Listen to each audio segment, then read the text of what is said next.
ngoba angikaze ngiphike lo ngamukela uJesu nje angikaze ngiphume ngiyolala namantombazane so ngeke ngijezele into engingayazi ngamtshela uNkulunkulu ngathi Nkosi lo muntu wesifazane ngeke mina ngijezele icala lakhe engingalazi anginayo ukuze kube namhlanje so ke wahamba ke njalo nempilo yakhe ngifuna ukungena odabeni lokuganwa lokuhlala kwami lela khaya kodwa sengiyilungisile lo ngoba ngiyayazi ukuthi inombuzo kubantu abaningi ukuthi ngiyiphendule njengoba ngishumayela nje angiyena mina ayinelwa intombazana mangekho unkosikazi wami angiphekelwa intombazana ngiyakwazi ukupheka ngiyakwazi ukuwasha ngiyaayina ngenza konke so abazali bengibenzele nje ngikwazi ukufunda lokho noma sekhona unkosikazi wami ke safunda ukuyothenga ngalo ndlela inkosi yasenelisa safunda futhi ukweneliswa thina izinto inkosi esipha zona yangaba bikho into esikhona ondenga ukuthi kusasa ekseni ngicela ufike la ufuna sekhaba intombazana ngifuna ekseni ingakavuki intombazana isalela ngithi suke ngakafaka uflower laba ugcobe ebusweni kuse uyena njengakafaki yonke izinto abayigcobayo fika nawe nje datha kuze ukuthi mama ize kwendodakazi yakho ngicela from ekamereni la ikhona iphume straight ize la ayivume nokuthi iyongena etoilet yochama ezinje la ukukhombise yena lengamabele ngaphandle la ngengakawajeki ngisho kwajeka ngithi nangu umuntu ozoba umfazi wakho hayi kade umbona ngesandla ngani ngoba lento yokuthathana ingane encane uthi umthathele ukuthi umuhle simomondisi lende uyoguga ukhala uyoshesha ufe bulawa ukuthi nje ukhaliswa uyena njalo makufanele uthandaza ukwazi ukuthi phela mawadela umfazi akho umthandazo ongawenza lo mungaguga uthandaza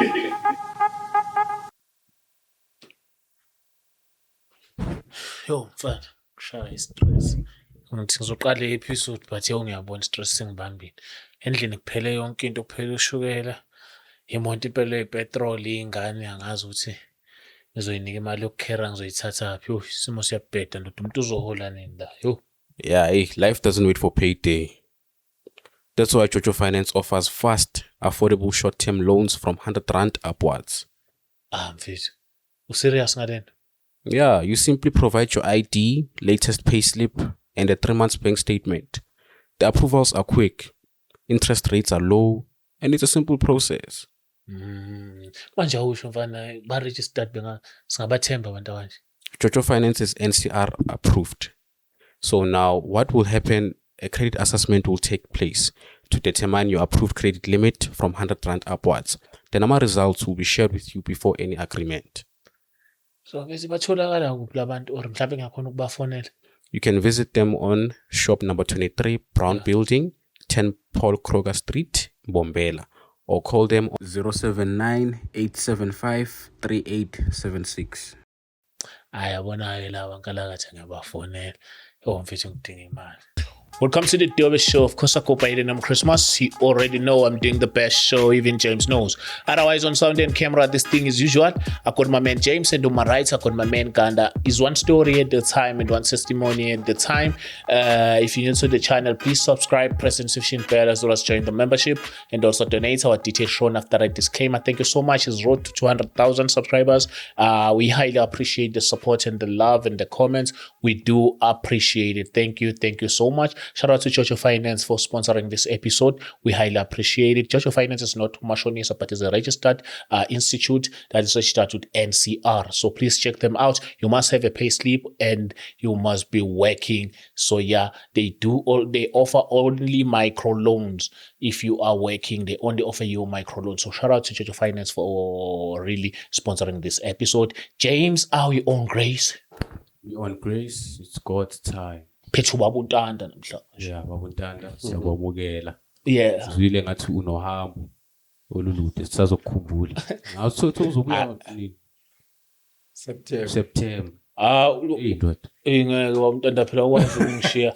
Akwazi nje shaya 5 episodes. Kumele uhamba nini? Before uhambe kumele shaya 5 episodes. Wednesday. Uhamba Wednesday. Next week Wednesday. Ngeke kumele ubuye kodwa uzosinika i-episode at no May 1 before uhambe. Hayi futhi uzobeka ipulpit lapha ngishumayela. Yeah. Uzobeka ipulpit. Yeah, very kind.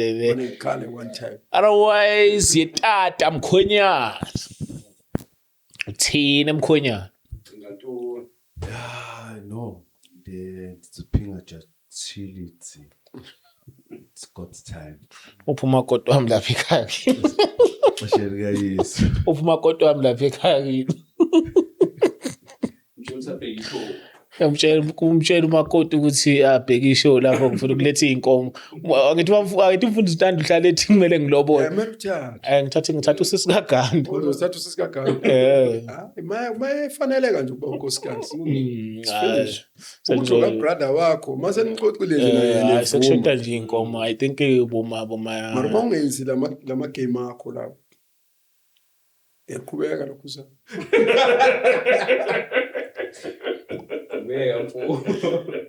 Kodwa mfundisi ngendlela engikuthanda ngayo ngendlela ongidisappointa ngayo. Mina uyangidisappoint elifini mfundisi.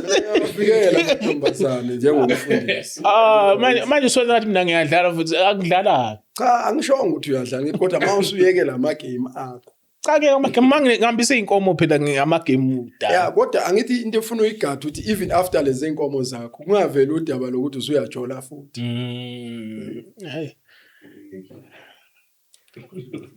Hayi. Ngithi kuthiwe vele uNkalakatha kumele simshaya nge-arranged marriage. Hayi right kakhulu. I-right. Besimshaya ngayo. Hayi futhi ayikho enye wrong lapho ku-right. Yeah. Ngoba nizomtholela umuntu wesifazane. Bayafana nje abantu besifazane. Bahluke ngokuthi omunye udark, omunye light skin, ukhala njalo.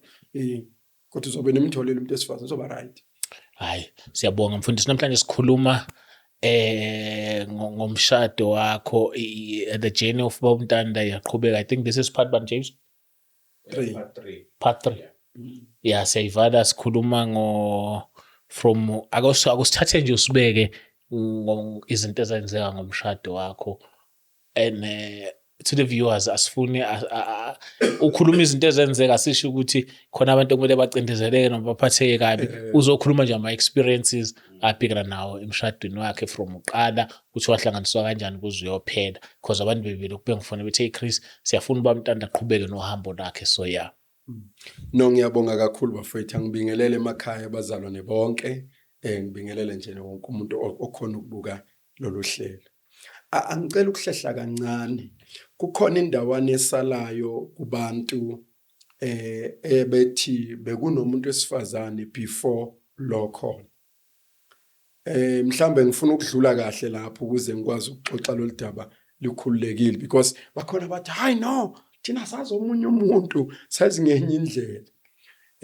Uma inkolo ifika ngangineyinqumo mina ngisese prison sokuthi ngizoganwa immediately nje ngifike ekhaya ngiyagana, noma ngangengenayo imali kodwa imqondo wami nje waba naleyo nto ukuthi ngizogana. Yazi kunezinto engazi experience lapha eprison ezenziwa abantu besifazane. Hlale nobhuti abadonso 18 years, 20 years, 25 life in prison. So the more isigwebo sehla somuntu sigcina sesihlangana sesihlala ndawonye thina esidonsa igwebe encane nabo ngoba usuke naye ngasadonsi kakhulu. So ngahlala nabantu abanjalo, but kunezinto engayinotice amakhosikazi abo kule 18 years abedonsa ofuthi uzohlala 9 years ngiwabonile efike ezoba visit. Kulesikhathi engisihlalile nje ku8 years wami ngiwabonile amakhosikazi abe bavakashela regular bezoba visit. Then ngadecide ukubabuza ukuthi nina amakhosikazi enu nenza kanjani ukuthi abe seduze nani ngesikhathi kunzima, ngoba abantu besifazane mabehlangana nokuthi nje uthola ubunzima bayabaleka. So bangitshela bangixoxela isikhathi esinika ukuningi ukuthi no ayikho into etheni amakhosikazi ethu into esifundise kubona ukuthi umuntu noma ephila leyo mpilo ayiphilayo ungekho kodwa mayegcina umuzi. Ngathi ngiyafisa inkosi engilekelele ngithola unkosikazi onjalo. Angikhuluma iqiniso kuba bonke angaze ngimbone umzalwane kulabantu engikhuluma ngaba amabhinca noma abantu abangakholwa ebengibabona. Bekungekho noyedwa umzalwane kulabo abantu engibabalayo ngithi ngangibona benakekela abayini babo bezobabona. Enhlizweni yami nganquma ngathi ngifuna umuntu oyibhinca ongakholwa totally. Kase ngithandaza ke ngithi inkosi loyo muntu ngiyohlangana naye eMsinga. Ngangithe ngiyodibana naye eMsinga eKFC. Into eyisho inhliziyo yami engashiwo uNkulunkulu. Ngathi leyo ntombi ngizohamba ngeMsinga ngaleyo langa ngiyofika ngihlale ngiyilinde. Uma kuyena ngempela lo muntu engizomshada siyotholana khona. Yes, eKFC yaseMsinga. Ngathi le ntombi ngizoyithatha eMsinga. fortunately unkosikazi wami ikhaya la kube semsini. So ke ngaba naleyo plan. Akwenzakalanga ukuthi ngidibane naloyo muntu, ngadibana nenye intombi. So le ntombi engagcina ngihlangana nayo, ngihlangane nayo ngazi nje ukuthi ayintombazane inomntwana izalele ekhaya, ngalireport udaba lakhe, ngalifaka kahle. Emva kwalokho ngenza izinhlelo zokuthi ngiye ekhaya kubo. Now difference ukuthi ke besonto eZayoni mina ngisindisiwe. So ngahamba ke ngayo faka udaba lwami kubo, laba ngena laba right, wangigana. Kungigana kufika nengane yentombazane nje eyincane ina 3 years. Then ke ngibuzile ukuthi upho babo wayo babo ingane, kwathiwa besitshola sahlukana nobabo ingane, kwaphela kanjalo. Now mhlamba abanye mabengalandela ama episode amadala, ikhona indawana la ngiveza khona ukuthi ngahamba ngaba nomuntu ongifonelayo obuzayo ukuthi ngimthatheleni unkosikazi wakhe. Wathi loyo muntu engihlala naye unkosikazi wakhe. So ngambuza ukuthi hayibo ubuganile yini kanti sisi? Wathi cha, bengingagananga, besithandana nje. So wasethi ke lo muntu osilisa kimi ubuza abantu bakubo ukuthi abayithathanga yini inkomo zami, azange yini ngifike kubona. Hayi ke ngambuza umama wa intombazana, wathi yona intombazana ithini? Ngathi mina uthi yena bengagananga, bebethandana nalo muntu. Kwagcina ke kudaba elithi stopper lapha ekuthini bebethandana, bebengaganeni. Kodwa lo ubeqhubeka mina efona nginaye lo la endlini. Emfonela njengomuntu wakhe, shuthi ke bezama ukubuyisana lo ephika ukuthi uyabuya kuyena. iBhayibheli ke lineverse elithi awumthatha umuntu wesifazane olahliwe ongumfazi womuntu, awumthathi. Lithi nawe uma umthatha uyaphinga kanye naye. Mina kangizange ngimlahle, ngaba nento ethi anginaso isiqiniseko sale story ukuthi ubeganile ngempela noma ubengagananga. So sahlala bese siphila ke impilo yokuba sobabili lamadoda alentombazane, bekuyimi indoda yakhe nale, ubekwazi ukuplana ukuthi mayela ekhaya aphinda kwazi ukuye endodeni yakhe futhi. I remember there was a time nje la ngangaxoxa khona ukuthi wakwangigadisa ingane ngalala naye yolala endodeni. Ephume njengomuntu oye clinic, ohambe nje ngoba eclinic ezolala ngakubo eclinic, kubo bese evuke eclinic then ngakhululeka. Kanti ngiyazikhohlisa kayanga eclinic uye endodeni yolala kuyindoda yakhe le. Bangiplanela ke, wahamba kwafika lapho engiplanela khona. Umoya uNkulunkulu bungitshela izinto ezenzakalayo ngoba ngelinye ilanga engifakela umuthi, ngake ngathi nje ngihlele embedeni, wathi umuntu vula lapho udrophini esikhwameni sakhe khona into ozoyithola. Ngempela mangivula isikhwama sakhe ngathola umuthi, ngawubeka etafuleni. Ngathi kuyena, na umuthi wakho engithola esikhwameni angulahlanga. Wathi hayi besikhwama sami ngisiboleke enye intombazane yangakithi, usho ukuthi iyona yashela. Ngathi asiyibeke ke lento singayilahle sizoyinika umnikazi. Nini ngavule udrophini, inkosi nje yathi angivule lapho udrophini la kuhlala khona impahla zomntwana, mangithi ngaphansi kunesinemfu sakhe. So mangisithathe lesinefu ngasibeka ngathi nasi isinefu sakhe ngisitholile futhi lapha empahleni. Wathi ngangisibhema kudala. So ubekwazi ukuthi ukhulumela nje uthi hayi lento kwakuyanini nini. Ngingenankinga ke nalokho. Kwafika isikhathi la khona lento yabi ikhula, bebubona bayabuyelana impela baba nethuba. Nami ngabona ukuthi la lento engangitshela yona iqiniso ngempela ukuthi umfazi wakhe. Kwathi nje ilanga ngilele endlini, ngangilekuse ekamereni nje ngibukela iTV. Ngamenyezwa umakhelwane, wathi nje buntanda phuma endlini, phuma. Mangithi ngiyaphuma ekamereni, inyosi zigcwele eminyango ngase-sitting room ziyangena. Lo muntu wesifazana akekho njengoba ngizodliwa zinyosi, ule endodeni, indoda ngithumelela ngeenyosi nje zizongibulala vele umuntu wakhe ungakuyena. Umntwana ngimkhiphe nje mina ngathi akahamba ayodlala, uhamba umntwana wayodlala, kanti zizongibulala inyosi ngingedwa. Inkosi ke ayivumanga, zange zingihlasele, zadraya nje la eminyanga khona ukuphuma ngasekitchen, nami ngayibukela. Sathi saluka sakamakhelwana, ngikaze mntanami ngiyibona into enje, ukufa kodwa lokhu. Kwasho ukuthi kangazi ukuthi kuchaza ukuthini. So zaqhubeka ke lempilo yenza lo sisi kwaze kwafika la khona ngelelanga nginquma ukuthi ngisayemthandazweni. Ngangayeli kothandazela, ngangiyele kothandaza nje 21 days. Mina ngiyakwazi ukuhlala nomuntu wesifazane ophingayo. Angisho lento ihamba ishwa abantu bethu uyamdivorce umuntu uma ephinga njani. Mina ngihlalile naye, enye yamadoda akhe yakuyangifonela nje enyangibuza ukuthi uhambe njani, kade benayo. Ngathi mina lo muntu uphuma enkonzweni. Wathi yebo, usuka enkonzweni wezala kimi. Ngifuna ukwazi ukuthi uhambe njani. Ngambuza ngathi uhambe njani, nanga umuntu wakhe uyabuza ukuthi uhambe njani. Wathi hayi sasithandana mina nalo muntu kudala sisathandana. Ngathi mina uthi nani thandana kudala nisathandana.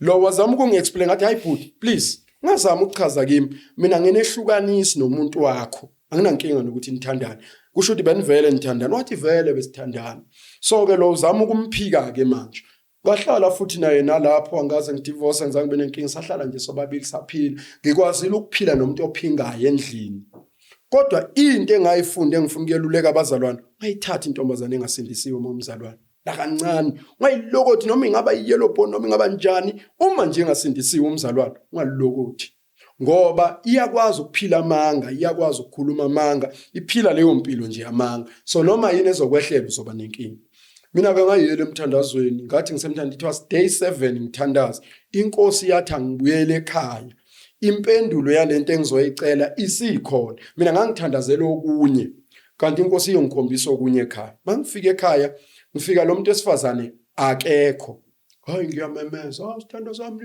nikuphi thola kunamuntu ngifone athi hayi ngihambile ngisekhaya kithi nami ke ngokukhulu ukukhululeka ngikhumulela impahla ngifakele ngifake okunye nje ngigeze ngiphikelele khona ngiyekhweni lami phela ngena noma inini ngizobheka unkosikazi wami uTheula bathi osisi bakhona ngaloko uthi ulahla ingane kaMama bese uzoyifuna la ngithi hayi uthe uzela ekhaya akukho la singamcinganga khona ngalelo langa saze sathola egcineni mase simtshela ukuthi hayibo awukho ekhaya awukho la uthe ukhona kwatholakala ukuthi ukuyo le ndoda so ke angifuna abazalwane basale nesithombe esithi ngalahla umfazi kunabantu abahambe bethi ngalahla umfazi angikaze ngilahle umfazi emva kwalokho sathi sitholile ukuthi ukuphi wase yangitshela ke wangangifihlela ke wathi lalela ke ngisendodeni yami awuyona indoda yami wena ngisendodeni yami bangishuthela ke izithombe bangiseni ngisenazo mina manje ubufakazi balokho Hawu.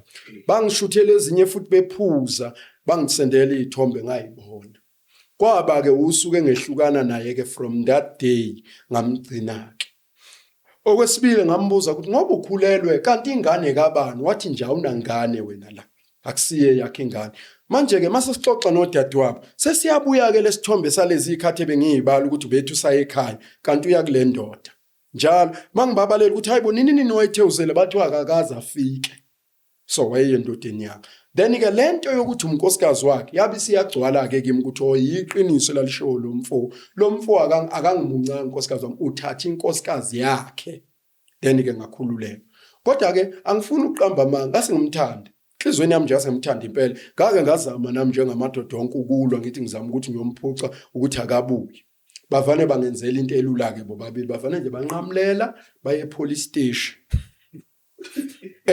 mina ngathola izithombe lezi ababengisendela zona ngayifaka ku Facebook wami ngathi bonani ke umfazi oyedwa wamadoda amabili yimina nenye indoda siyam-owner sobabili njengamanje usahambile usaye kulenye indoda usengishiyile ke mina wayesuke kuleya ndoda ethe abakaze baganana sekuyavela manje ukuthi bakhona and ufaka umhlonipho angazi nini kubiza thina sithi don't touch lo kufaswa abantu besifazane mayelotsholiwe wayefake lokho nangalelo langa kulezi izithombe enginazo nini ngifonelwa amaphoyisa bathi ya ndoda futhi la lingadelela ke iphoyisa lalifona ya ndoda ngithi mina yebo ukuphi ngithi ngisekhaya hey gibela uzela ipolice station ngakuboka woza la ngithi ngibizelwana hayi bangitsheleke ukuthi ngiboshwa igama lakhe ke ngicela ukungalisho athi ngiboshwa usibanibani uthi ngiyamharasa ngendlela engenza khona ngithatha izithombe zabo ngayifaka ku Facebook benendoda yakhe ngithi ubani igama lo muntu amusho ngithi umfazi wami njalo loyo umtholaphi ngoba ngiyamdinga ulahlekile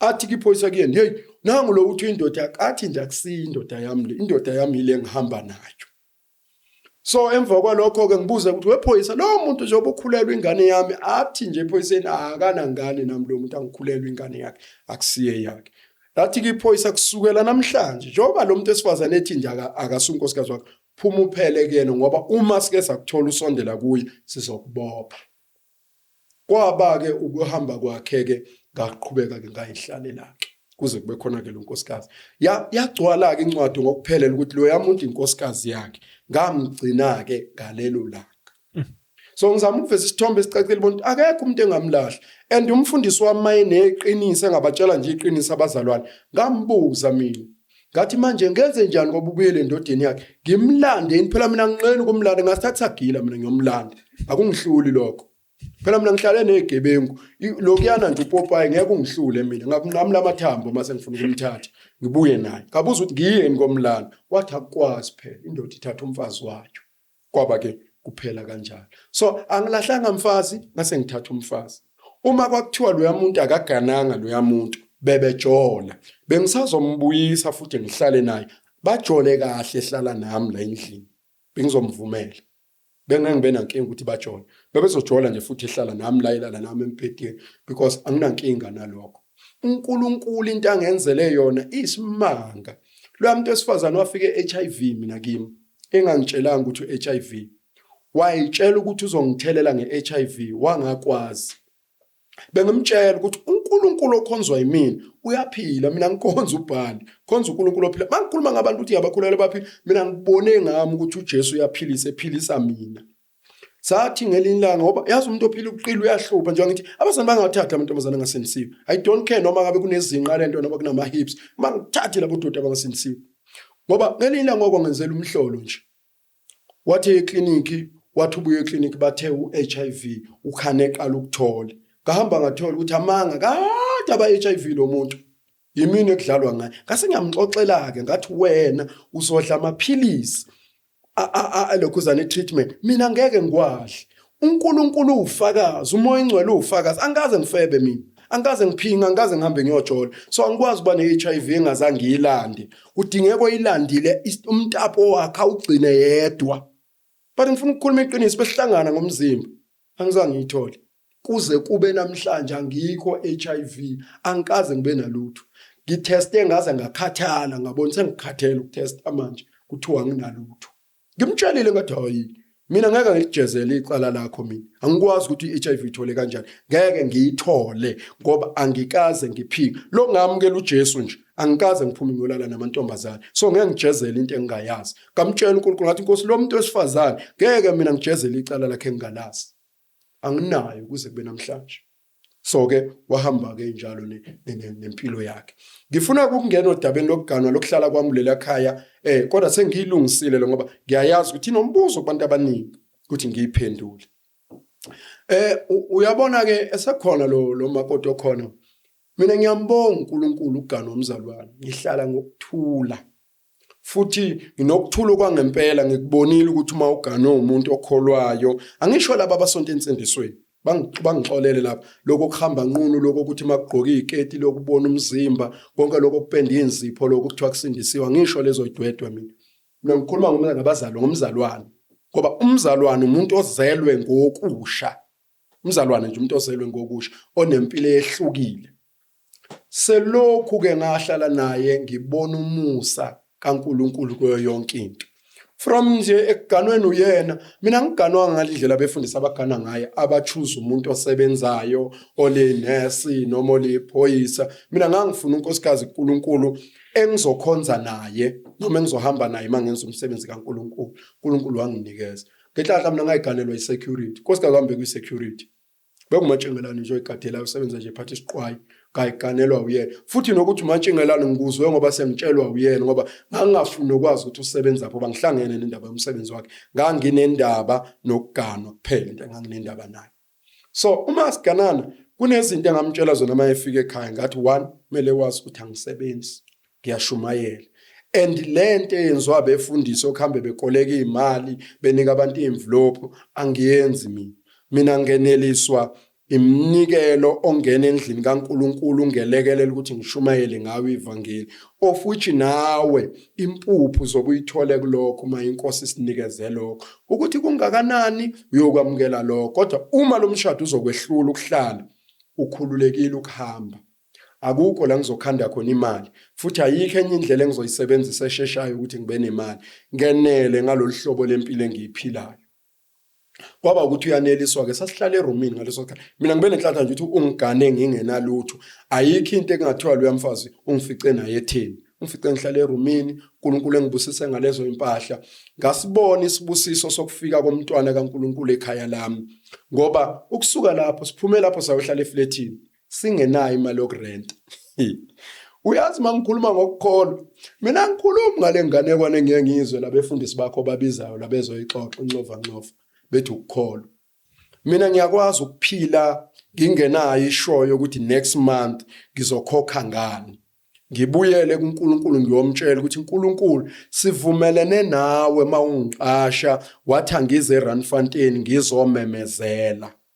Njengoba ungibekela anginayo income.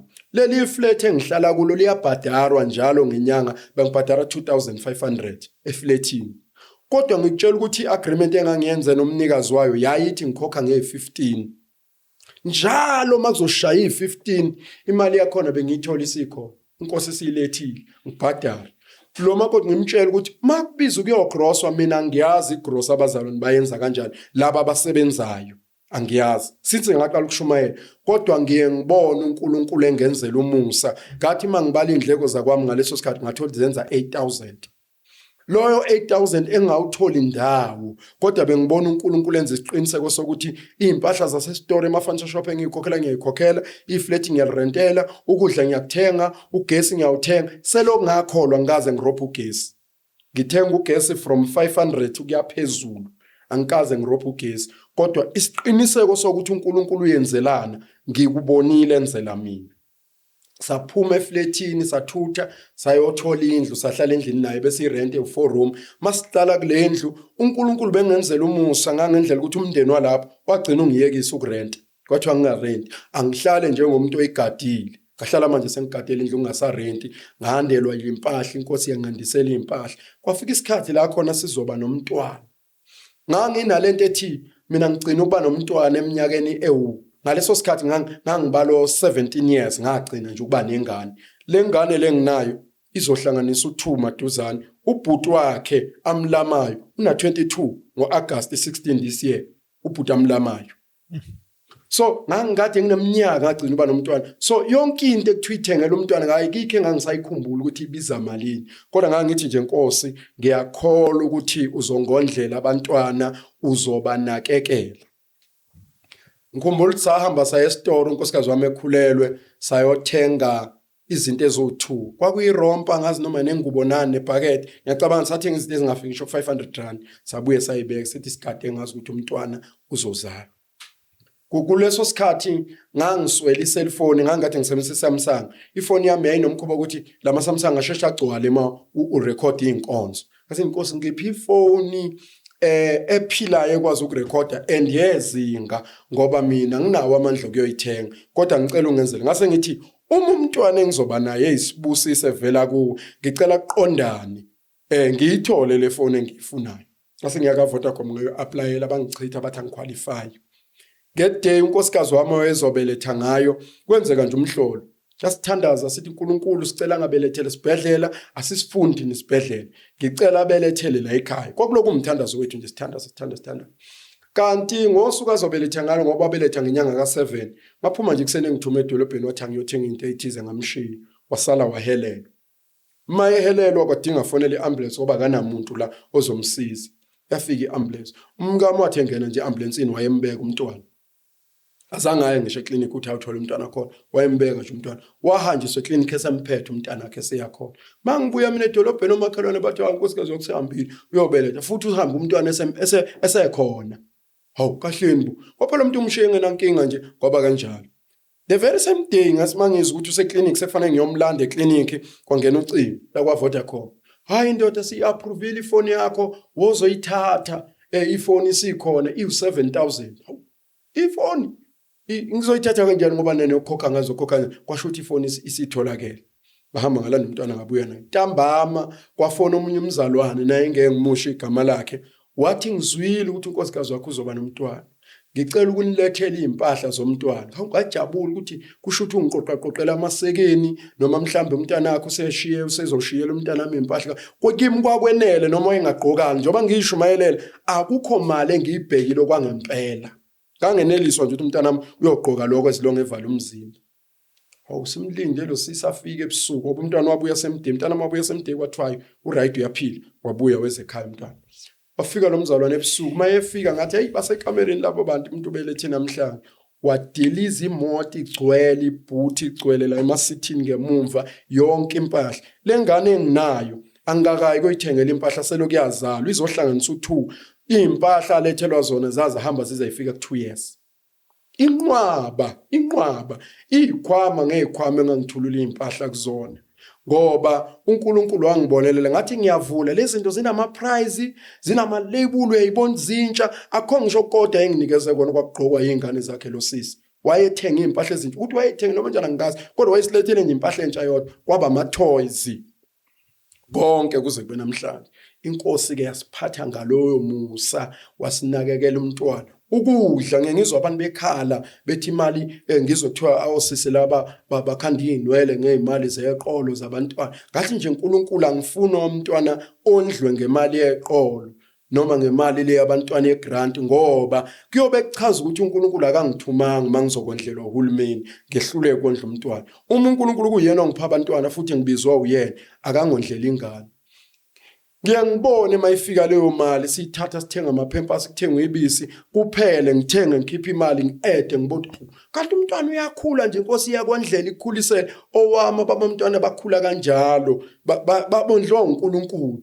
Ngibone ngisho ukudla efrijini, inkosi yonke into edliwa kwamuntu, ngibona inkosi isenzela umusa masiyothenga isipho. Thina ke siyathandaza masiyothenga, siqala nje umtshela inkosi imali esinayo la ekhaya ingaka, sicela ukuthi usenzele umusa, sicela lokhu nalokhu, bese sihamba ke singene ezitoro sithenga. Angikaze ngilambe kulabo abantu njengakhenapha, akekho akwangibona ngiyocela ukudla. Selokhu inkosi yanginakekela kuze kube namhlanje. Yaphuma ngithenge lokhu, angihlanga ngenhlanhla ke kwamakudliwa ukudla okufensi, kudliwa nje ukudla okusimple.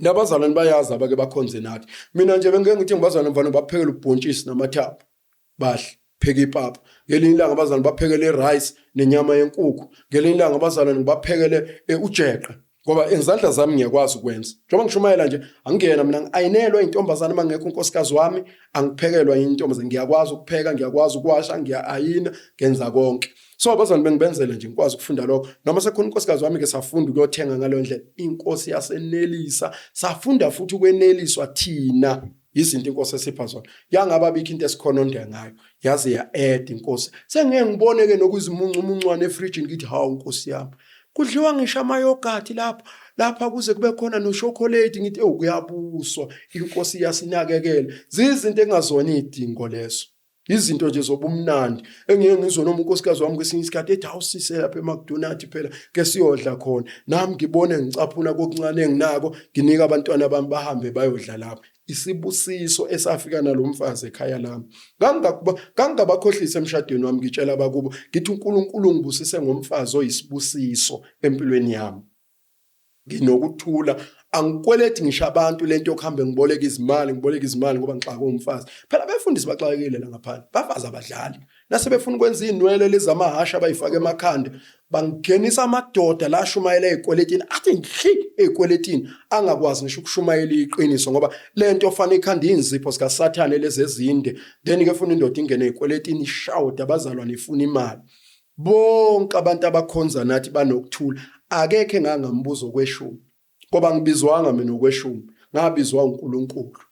Angibizelwanga futhi ishumi, ngiyikhonzela kamnandi ikhona noma ingekho. Uma abazalwane beyinikelela u20 rand, ngiphila kulokho inkosi esuka ingenisile endlini yayo ngenele. Futhi ke umusa uNkulunkulu angenzele wona uyamangalisa. Uyazi mina la ngimenywa khona emvuselelweni, bayazi sengeke ngafika mina ngokwenza imvuselelo ngakubo. Angikaze nje ngikhuthuza abantu, baye bangibuza bathi ufuna malini ngevuse, ngithi angidayisi ngevangeli, ngicela ningigibelise, ningilungisele indawo yokulala. Angilali futhi ehotela mangiyoshumayela, kusamile nje lokho. Angilali ehotela mangiyoshumayela, ngilala kamzalwane, ngifuna ukulungisela emzini womzalwane, ngilale khona.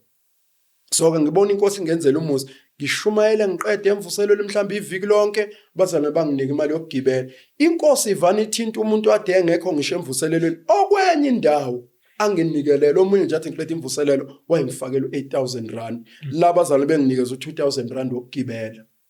Kwenye indawo sake sathi nje sisuka nomkami siyosiya eThekwini, sisemoto sisebhasini nje, sathi masingena ebhasini wahlala kwenye city, mina ngahlala kwenye city, saphambana ngama city ngoba kwakushoda 1 abantu lapha. Sino 40 rand wokuthi endleleni uma ibhasi ima kwaMontrose sizodilika nje siyofuna noma streetwise sibambe one piece sobabili sidle wona siyobe siqedile masenza njalo. Uma uma ngisahleli nje la ebhasini awukithi awuthi ngivule efonini yami ngithi umzalwane ngithumelele 700 yokuthi ngidle endleleni la bengiya kube eThekwini angibachajanga imali ayikho imali engicelile kubona ukuthi ngicela ningikhokhele imali engaka njengoba ngize eThekwini nendawo ngangiorganizelela ngizolala khona eThekwini khona udadewethu nje omunye ohlala eThekwini nomzalwane ngathi sisi ngizozolala lapho kuwe ngoba ngihamba nonkosikazi wami ngeke ngibe nayo inkinga ngempela salala endlini yakhe lo dade wasilalisa kwakhe sasihlinzekela thina ngokonke ingathi masidileka umuntu osingathi kuyena hayi inkosi sisiphila imali asambe siyothenga ukudla sathenga ukudla sadla ngkhona akekho nje umuntu ongathi nje njengoba ngishumayela ngimkhuthuza imali yakhe ngimkhokhisa njengoba ngishumayela akekho ingakho ngimzonda umfundisi osikhotheni umfundisi nje okhuthuza ngiyamzonda angemmeme ngisho ummeme emvuselweni ngoba angibhadarani mina mazoshumayela nami uma uthatha imithwalo kwakho nje ungifollow ulandela mina uthi uyemvuselelweni you must know ukuthi ngeke uthole ngisho isenti kimi uma uNkulunkulu kuyena othe woze emvuselelweni mina unginika imali yakho kuqala angizokukhuthuza abantu ngifuna imali yakho uma inkosi ikuthumile uthi bakhona ngempela izoprovide ngemali ngikwazi ukukunika angisho ukuthi uma kufika inceka anginike angiqoqela umnikelo ngiqoqela umnikelo uthi abazalwane cela sinikelele hayi emvuselelweni ebandleni mina nematende la ngisho mali khona nguthatha umnikelo nguthatha ebandleni ngoba nguthatha umnikelo wabantu abangakholwa ubakhohlisa ukuthi bazobusiswa uNkulunkulu iBhayibheli likuvuma lokho umnikelo ngithatha emakholweni bese ke nginikeza lo muntu kaNkulunkulu efanele anikezwe ke lo mnikelo ngiphile nje leyo mpilo kuze kube namhlanje so ke ngiyababona ke nabanye babengitshelile bethi ngeke ngibathola abantwana bengifungele bayanda ngilinde omunye futhi khona ekugugeni kwami njengoba ngiguga nje ngilinde omunye futhi sonke isiqalekisa babengitshele sona nomndeni wami ukuthi ngeke ngoba ngilahla amadlozi ngeke ngilungelwe yilutho ngiyalungelwa yazi ngendlela engilungelwa ngakhona ngithi noma sengihlele emgwaqweni ngisho ngithi ngawadla amandla kaNkulunkulu ngiyayigibela imoto zakhe zonke iqalekise engangitshelwe ngazo angiboni ngisho esisodwa ngiyiphilela nje impilo emnandi yokubona uNkulunkulu engiprovide ngisho imoto engihamba ngazo ayikho nje ekhokhelwa abazalwane ngibacindezele ngithi uthe uNkulunkulu ngikhokheleni imoto hoyi ngizoshada abantu ababenginikelele imali ngiyoshada angibazi nokuthi bahlalaphi nokuthi bani babenginikelela nje bona benginikeza imali yokuthi ngilungiselele umshado wami ngingayicele kumuntu ngoba into engiyenzayo ngiyathandaza uNkulunkulu Nkosi ngicela into ethize manje Nkosi engiprovide ngalokho ukuthi masithumela ngesandla somuntu suke ngakaze ngixoxe namuntu ngisho ngiswela ukudla mina ngisiya umuntu oyisigwili angithwele futhi iyaphela imali lapha ekhaya ngiyaphelelwa izinto njengabantu bonke kodwa nakufika leso sikhathi ngiye enkosini ngithi Nkosi ngila owathi angime khona angiyi kwenye indawo khona omunye umama ke wasinikelela ngekhaya eTsakani wathi asiyohlala khona ngathi angiye eTsakani wathi uNkulunkulu angibe eRandfontein ngihlala la kwasho khona uNkulunkulu ngeke ngiyohlala eTsakani wathi ke sawubona uzophelela phike wasishiya ebandleni waphuma sahlala emva kwalokho inkosi yasinikeza indlu sihlala endaweni enhle kabi njengamanje siyangeke ukuthi noma ngikhiya igate ngilivesa ngemoto yami ngiphuma ngithi ngazi ngahlala endaweni enhle ngingakhuthuzanga muntu kuumusa nje kaNkulunkulu engihleli ngawo ngisho izembatho ukhona umunye umfundisi okwangitshela lapha kulezinto zokuxhumana kazi kahleka wathi aniyibiza imali nizogqoka amasudu awodwa mina ngikujabulela ukugqoka isudu eyodwa manje ngigqokile isudu eyodwa ngiyiwasha ngensipho lezitsha ngezandla ngingenayo imali yoku-dry clean ngiyiwasha ngiqeda uyiwasha ngiyineke ngibuya ngiyi-ayini ngithandaza ithi inkosi ikhazemulisa lezi impahla anginazo ezinye impahla ngihambe ngiyokhona ngizwa abazalwane sengigqokile ngifaka i-ayini bethi wazi wagqoka kahle mzalwane amashethi lokhu mina bengikulanda kulabantu benithanda ukubaxosha lapha eJoburg ama-Nigeria bengixosha lapha emgwaqweni ngo-20 bangitshele bathi ugqoke kahle ngimangala ukuthi ngoba ngingeni ngisho towards sengiye ngibona umusa kaNkulunkulu uma inkosi singiphosa nakulezo itolo ngithenga kodwa angikaze nje ngikhandele umuntu isikweletu ngokushumayela kwami mina ngakuyeka ukusebenza uma umuntu engikhulumela ngomsebenzi ngimtshela ngayiyekela inkosi ithi ngiyoshumayela ngakho angikweletwa umuntu la emhlabeni akekho umuntu uzofuna acindezeleke ngami angikweletwa umuntu so akekho umuntu ongamgqileza bengigqokela amashethi ami ngokukhululeka engiwathenga ngo-20 ngo-15 nothayi baka 10 ngoba imine nganquma ukuthi uma inkosi ingibiza ngiyensimini angiyili ngoba umthwalo wamuntu kuze kube namhlanje ngisumthwalo wamuntu mina angisenze umthwalo kumuntu so iyona impilo ke ngiyibone ngiyenzelwa uNkulunkulu empilweni yami kuze kube namhlanje futhi angiyisoli, ngeke ngizwe abanye beyisola ngabafazi abanabo ababaganile bethi uyadelela bethi unjani. Mina nje ngikholela ukuthi uNkulunkulu mayekunika unkosikazi usuke kunikeza umsizi. Loyo muntu ufuna ukuthandaze naye, uphile naye, yonke into yenzelwa uNkulunkulu uyishare naye. And ngiyayizonda lempilo yokuvela phambi kwabazalwane kungathi uright kanti ekhaya nikho right. Fanele impilo yeni niqala ukuyilungisa ekhaya makuno wrong ngaphambi ukuyovela kubantu. Ngoba kuyihlazo ukuthi ushumayela unkosikazi wakhe bequdule ethukutheliswe yilento omenze yona ekhaya. La phambi kwabazalwane ufika usuholy holy.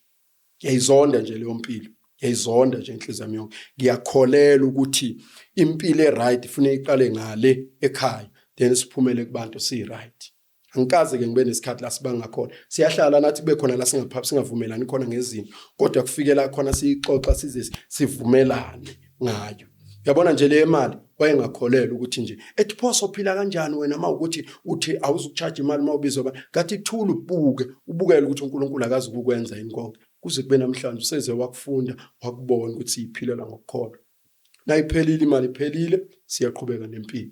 Ngenhlanhla ke thina siyifundise lento yokuthi uma inkosi sibusisile sinemadlana eningi thina sithenga kakhulu. Sikrose kakhulu noma impuphu ibe3, irice ibe3 konke kube kuningi bese siyakubeka. Kuthi ke mhla inkosi ingasinikezanga lutho singabi nanxaki yokuyomemeza umuntu. Sithathe ngale kameleni la sibeka khona sifake ekitchen siqhubeke nempilo siyiphilele.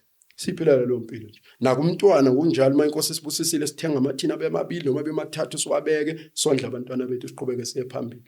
Kuze kushiye ingane zami mayixoxa sithi hey sidla kamnandi lapha kuleli khaya. Ngibonga enhlizweni yami ngithi ngiyambona uNkulunkulu wangithuma uyangondla. Ngibona ukuthi Nkosi yangenzela umusa. So ke nje ngisho lokho mina ngomshado engikubonile. Ngibone nje lo musa kaNkulunkulu nanoma ke ngisaqhubeka ngiyaphambili ngafiki la kiwa khona. Ngikholelwa nje ukuthi inkosi izoqhubeka ibekisana unless uma kuyimina oshintsha indlela kaNkulunkulu. That is the time ke la ngizobona khona uNkulunkulu esosisandla. Kufana noma singavumelananga sigcine saze saphambana ngamazwi isikhuluma. Ngiye ngibone mangiphume ekhaya ngizwe la emphefumulweni wami ukuthi ngiphume ngingenzanga into eright ekhaya. Nami ngiphume nje ngoba ngicine siphambene mina naye ngayigezela ngalungela ukuhamba ngithi asithandazeni ngivalelise. Ngizwe emoyeni wami ukuthi angenzanga into enziwa likho. Ngibuyele ngomtshe time for. Ngiphambukile lapha ngendlela esikhulume ngakhona. Ngeqisile emazwini engiwashiya. Sihlale phansi ngoba ayikho into engayoyishumeza abantu ngehlulwa ukuyiphila lento engiyishumayela. Ngisho imoto le khona enye ngathi ngiyayidumisa ngela. Sixabene impela ngibona ukuthi akuzwanwanga ngendlela esikhulume ngakhona mina naye. Nganginikelela omunye umzalwane ngoba abafazi bayithanda imali.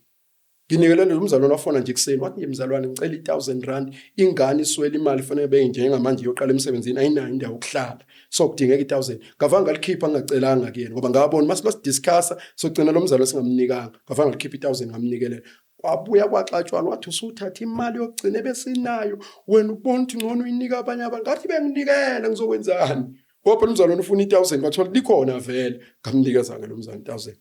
Sengithi ngiyahamba ke ngithekene hey anginandaba man noma uyavuma noma awuvumi nginikele akudakwe ligayele mina lelo ngingena ebhavini ngageza ngahamba ngathi ke idumisa imoto yanqaba idumisa imoto uthawu kuba upetrol yakhuphuka igeju khona yibattery li right emotweni gezwe phakathi kwamtayi yile ngiyenze endlini ngabuyela ngomshetha mngani wami phela shayisile nami noma ngumuntu ngiyabonda hayi kuwena ihlalanga kahle leyo kuthatha imali kodwa sinikele kumele sinikele mngani wami wathi ngathi sinikele ukuthi indlela owenze ngawuvana wanquma waqeda ungangitshelanga hayi sase siyathandaza ke sasixoleleni sobabili ngathi ngiyangena ngiyakudumisa lokwesikoro kwathi nje jum bangena kuko ngahamba.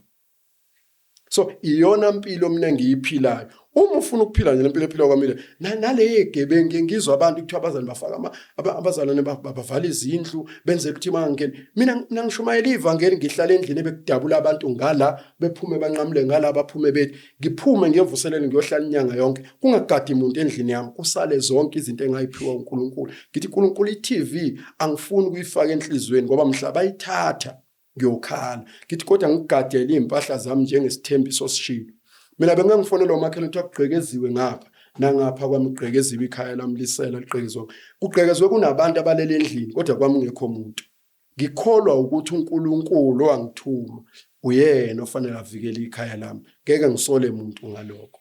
Umuntu nje senginayo manje ohlala ekhaya ngimbekiswe ukuthi oba nginezingane ukuthi mangihamba izingane izisale zibe nomzalwane oyigada ngenhlanhla sinayo thina uAnti thina sihlala nomzalwane. U-anti nomzalwane akufani. Mina umzalwane ngimtreata njengodade wethu mayisuka ehlala ekhaya. Ngimtreat njengo-anti. Ezami ingane le ekhulile nje iyayigeza zitshe khona. Iyashanela phansi makubiza ikorobhi yakorobhi ekhona. Ngihlala buka i-TV nje ngathi. Embuzo uthandani i-TV ethi ngithanda i-wrestling. Ngithi bukela i-wrestling le yakho phela uphumule. Akusona isisebenzi sakwami. Umntwana kaNkuluNkulu ohlala nabanye abantwana bakaNkuluNkulu. So uyalithola ithuba lokuphumula. Ngiyantshela nje inkosikazi yami kufake la ikhanda lakho ukuthi akusona isisebenzi lesi. Umzalwane osisizayo. Njobe sisiza nje akasona isisebenzi. 2 ngiyakholela ukuthi uma umzalwane esiza kamzalwane akumelanga ahola amakinati, kumele ahola imali. Uma kusehlula ukuba nayo kungcono singabi nayo total. Ngiyancamela ukuthi imali enela kanikezwe umzalwane angalimali enhlizweni ethi ngangihlala kwamfundisi ekhohlakele ngiphiwa amakinati. Lezi zinto ezenziwa amandiya nalamabhuna amaplus angikwenzi nje ekhaya lami. Umzalwane usuke nje ngishiya ehambe engasangigadela abantwana usuke ngishiya ngokuthanda kodwa hayi ngoba ngimhlukumeza ngemali. Noma ngengigagula ukuthi malini kodwa nje ngiye ngithi le nami ngayinikwa le ngingayithatha ngimnika imali umuntu engeke ngivume nami nginike zona khona ngingasebenzi yoba ngishumayela tata kuyo le ngisuke nginikezwe yona ngicaphune ngithi akunikezwe lo muntu imali yakhe before siyothenga ukudla senze idingo zethu ngoba kuyicala ukudlala ngomuntu lithi iBhayibheli isisebenzi ifanele inkokhelo yaso ngoba yigazi lakhe lela lichitha la ekhaya ehlala la igada abantwana so awukwazi bomzalwane busuba yiqili ugange ngomuntu. Siphila leyo mpilo. Akukho ke la ngeke ngisabe khona ukuthi kongena umuntu ku social media athi ubaba uNtando namanga ngikhuluma into engikhululekile ngayo ukuthi noma ungafika ekseni kwami noma ungafona ngasikhathi ngiphila lempilo nje. La ngehluleka khona ekukholweni ngikhuluma iqiniso ngisho ngiyihlambulula. Nami ngiyihlambulula angeze mina lento enziwa befundisa ukuthi umuntu angayihlambulula ehleze engenazono yena. Nami ngiyafika la ngilimala khona endlini angiba nezinto. Ngiyihlambulula nami kumbe umfundisi nginenkinga la ngehlulwa yilokho endleleni ngithandazele nami inkosi engisize ngiphase. Kulokhu ngingenelwe isimo esinje siyangehlula. Ngakho nami ngidinga umthandazo. Ngithandaziswe nami. Futhi mase ngiyinqobile ngimtshela time futhi ngiyambonga uNkulunkulu lesimo ngisibonile ngisinqoba. Ngiyakwazi ukubhilida umfazi nje suka kwesinye isikhathi ubone ukuthi naku ngizohanjelwa umuzi. Phela mayebhilida lo muntu angikwazi ukudivorce. Phela iBhayibheli alivumi divorce. Awukwazi kwenza umzalwane nje mayedivorce usuke eganga kwenzeki. Awukwazi ngisho ukudivorce phela mawusindisiwe.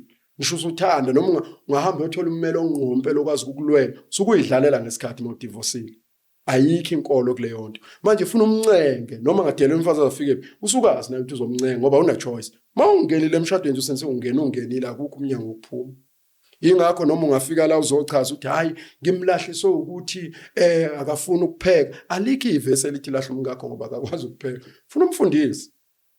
Noma ngabe akakwazi ukugqoka uyozumfundisa ukugqoka wena. Mayefika ngakwazi ukugqoka. Uma engakwazi ukukhuluma uyozumfundisa indlela yokukhuluma wena. Awuna choice, awuyindaba. Akekho nje umzalwane onelungelo lokudivorce. Ingakho mina ngisho umfundisi odivorcela ngikwazi ukumlalela mayeshumayela. Ayikho intshumayelo engayithatha kuyena ngoba le ntshumayelo eshumayela ihlule yena ukuyenza ukubekezelela umfazi wakhe. Akuna choice, awukwazi ukudivorce. Ngisho usuthanda noma ungakhala uzima yento ingane leni imosha imali uyayidlalela nje. Yikho ma before ushade sikubuza ukuthi emzalwane uqinisekile yini ukuthi unkosikazi wakho lo omthathayo. Ngoba phela njengoba umbone ependa inzipho ngeSunday eshaya ihairstyle yathi lapha endlini uzovela omunye akusiyena lo ngesonto ohlabele lisakuze kutswenini izizwe nonke nize nikhale uyena lapha endlini uzobe kukhalisa ngezinye izinto azobe sezenze zemikhuba yakhe kovela ama true colors manje then ke sifuna ukuthola ukuthi uzohlala yini naye. Mina abaningi nje abashadiswe mina bayazi uma kwathi na ngifuna ushada le ntombazana mina ukutshela ukuthi kusasa ekseni ngicela ufike la ufuna sekhaba untombazana. Ngifuna ekseni ingakavuki intombazana isalela ngithi suke ngakafaka uflower laba ugcobe ebusweni kuse uyena njengakafaki yonke izinto abayigcobayo. Fika nawe nje idatha kuze ngithi mama ngize kwendodakazi yakho ngicela from ekamereni la ikhona iphume straight ize la mayivume nokuthi iyongena etoilet yochama ezinje la ukukhombise yena lengamabele ngaphandle la ngengakawajeki ngisho kwajeka ngithi nangu umuntu ozoba umfazi wakho hayi kade umbona ngesandla.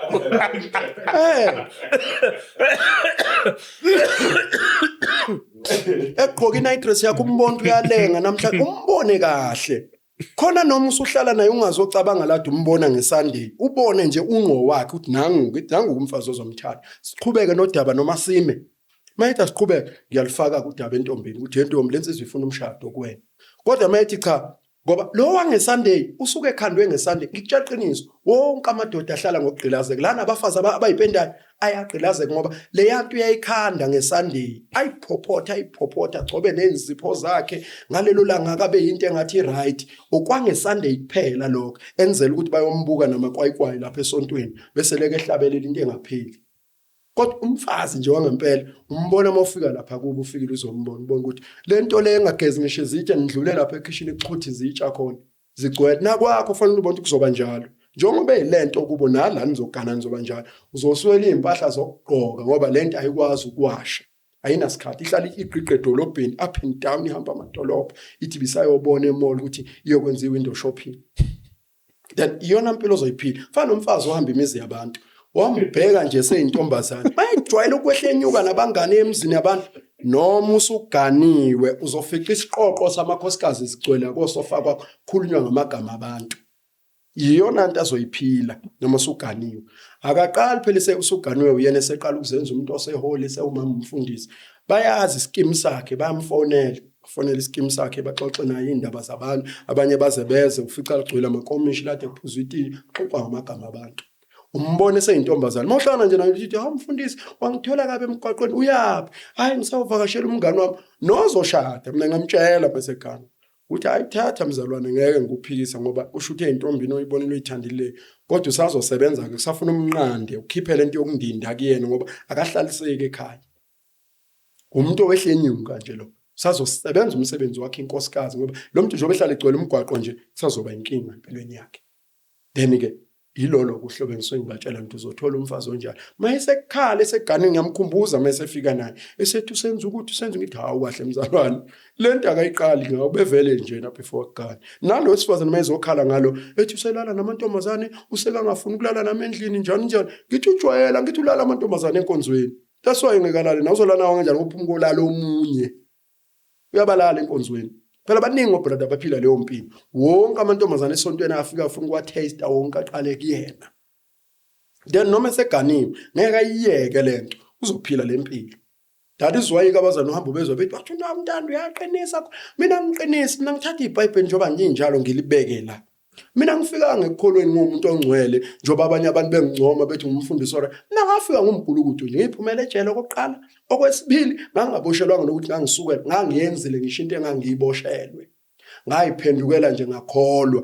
Abanye babeze bakomente la bethi siyamazi ngakithi ngithi awulikho icala uyangazi iqiniso futhi lolukhuluma umunyafona athi uthi usibani wawisigebe ngithi ukhuluma iqiniso akaqamba manga nginjalo kodwa since sengikholwa ayikho engiyenze sengikholwa ayikho ingane yabantu engafakaza nje ukuthi yakuyalala umfundisi uNtando phela mina ngihlalile ngingaganiwe ngishumayela ayikho intombazane engafakaza nje ukuthi yalalwa yimi ngaphandle kwalo nkosikazi enginayo ayikho intombazane noma engafakaza nje ngalalwa umfundisi uNtando befika endlini yami bezothandazela befika kodwa ngizange. So ngizama ukuchaza ukuthi impilo yokuba umzalwane mina ngiyithatha ngokusona ngiyithatha njengokusho kwezwi laNkulunkulu yingakho ngisho umfundisi ezongishumayeza ebhede ngamtshela umuntu usungibhedela wena ungibhedela wena uhlulwa ukukholwa wena hamba ukholwa le ekhaya lakho uyoveza ivangeli kumkakho nezingane zakho ugcine ngokuzobangela thina umsindo lento lemeli iqale lapha kwakho nomzali futhi mina ngithe ngithola ivangeli into yokuqala nje ngayilungisa ngima wami I've been absent ekhaya for 9 years ngingekho and inhliziyo yami sengikholwa ngangilibona mina icala lokuthi ngenza ihlazo ngihlambalaza uma wami ukuthi unomfana oboshiwe 2 ngalibona icala lokuthi umzala angabi namuntu omondlayo.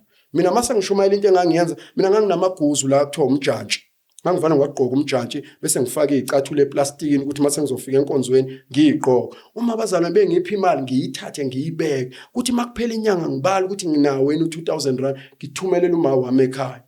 Uma waqala utshela umakhelwane wathi lo mfana njobe umfundisi ohola khulumeni ethuswa nge2000 rand engumfakela wona bamphikise bathi ayikho lento akekho umfundi athi ngiyanitshela lo mfana umqashile uhulumeni uzobona nje bizophela inyanga uzoyifaka imali kanti mina ngenza isiqiniseko sokuthi le nkolo engiyishumayelayo uma wami ngathi ayikho ayibone ngesenzo sami noma ngeke ekhaya ngiabsent kodwa nje imali yami bayidle njalo ngenyanga ngifaka u2000 makwenzekile ukuthi ngiyoshumayela eThekwini ngidlule ngilala ekhaya ubuze niyaphila ngithi ngiyavula efrijini inyama ayiseka athi mama sesiyasama nje mfana akukhola ukuthi ngiphethe noma 200 okugibela ngithi ngizohike keep 100 rand abantwana bayothenga okuzodliwa gcwalisela ukuthi kudliwe. Ngenza uma wami wazwafika la ethi khona mfana wami ngiyayithanda lento yakho, ngiyayithanda. Mina bengithandazelwa uyena. Bengena amahloni ngisho ekuseni thothi ngiyogibela sengiyahamba ekhaya. Angiphathele sikhwama mama 84 years. Angiphathele isikhwama. Ngibela ngithi mama lethi isikhwama ngisiphathe. Athi hayi mfana, ngiyakuphelezela mfana wami. Ngithi mase ngingena eTexini evala isivala. Athi uhambe kahle ke baba, uNkulunkulu akubusise, usebenze kahle lapho ushumayeze kahle abantu. Ngizwe abantu eTexini bengincoma bethi unenhlanhla mfana hawo. Ngondla uma wami bekhona bafowethu. Ngimtshela ngithi mina ngizokwenza isiqiniseko ngizokondla. Kwazi kwafika la inkosi engibusisa khona sengiba nemali nje eningi. Ngabonda ukuthumelela uma wami. Nini ngithenga iphinifa ngibeke ekhaya. Nini ngamenzela ngisho umcimbi wokubonga. Athi mama ngibonga ungibekezelela ngiboshiwe. Ngakuphoxa izinto engazenza. Ngakuhlaza nabo bonke omakhelwane uhlekwa amanye amakhosikazi ukuthi uzela isigebengu sasejele. Kathi yoba sengikholwa ngifuna ukuligeza igama lakho kubantu. Ngababiza ngenza umcimbi ngabonga kumama. Wanginika isibusiso esemini ilanga libalele kubantu. Wathi ngiyabonga mfana wami. uNkulunkulu akubusise ngikukhulekela nokuthi uthole umfazi oright. Ngimtholile. Angibusi ngalendlela. Ngithi nje dala into ethize agqumahlala. Le ngayinike zoma wami isibusiso. Ngeke uthola isibusiso ngokufaka imali enkonzweni uhluleka kini. Ngeke. Ngiyakwenza njengoba ngumfundisi namanje. Into yafika umama wathi hayi manje ngiyashona. Kwesinye isikhathi kangirobhena phela izalwazi ngiyazazi izingotsotsi. Ngithi hayi mana usuyangirobha mfowethu. Ngithi hayi mfowethu. Athi hayi ngiyacela mfowethu ngizame nje noma sithole. Ngithi hayi wangirobha nje kwathi. Ziyarobha nake into yazo ke nje ngiyayazi. Into yabo mntanda lento. Into yazo izalukwazi zinjalo nakwamashonisa iphila khona. Ayinami singiphethe. Uthethe uzuyeke nami ngangathetha ngazayeke ngathi sacela ukubhelela kwamashonisa ngikukhokhela uphume. Wathi hayi sengiyaphuma mfana wami. Ngakhokha kwamashonisa. Wabuyela futhi. Into yabo funeka uphile ngokubabekezelela kuleso simo leso. Uyozumncwabe nje njalo. Akanqeni ukuthi eholile wena uthenga igrocery yakhe yakamashonisa imali.